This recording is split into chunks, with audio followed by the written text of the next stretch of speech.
heg urang tenden di handelem hieum gesan sampereun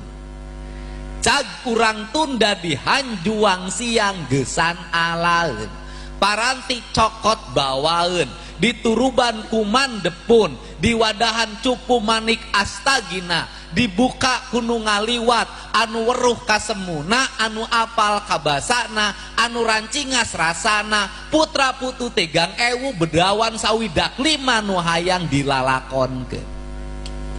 naon eta teh lain jangjawokan lain mantra lain jampe eta teh kalimat filsafat pembangunan semesta alam Sunda hei heg urang tenden di handelem hieum tempat-tempatmu hieum kumaneh geraja-ragaan sabab eta teh teu tendenan di tempat nu hieum disimpen gas di tempat nu hieum disimpen emas di tempat di hieum disimpen nikel di tempat nu hieum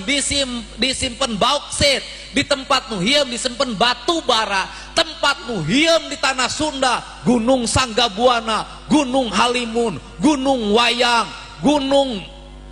Cikuray Gunung Ciremay eta kabeh handelem teu meunang didatangan ku jelema teu meunang ditincak ku jelema sabab eta mah dunia lagi dunia atas alamna parahyangan alamna ruh sok disaruguhan artina kudu disembah teh lain disembah nyembah ka Gusti lain nyembah teh didinya nyaeta mupusti lain mi Gusti miara lamun alam leuweungna alam parahyanganna kajagaan bakal kaluar caikung kulungan lamun tinu caikung kulungan engke bakal jadi susukan lamun tinu susukan jadi bendu jadi walungan tinu walungan jadi bendungan engke aya 1000 sungai na jadi tarum timur tarum barat engke Cibanuk jeung nu sejena jadi peradaban air urang Sunda teu kudu make mobil urang Sunda teu kudu make kareta tapi make peradaban air nu ngahiji antara Jakarta Ciliwung jeung Cirebon ngahiji dia jadi sirkulasi makmur rakyat jeung hirupna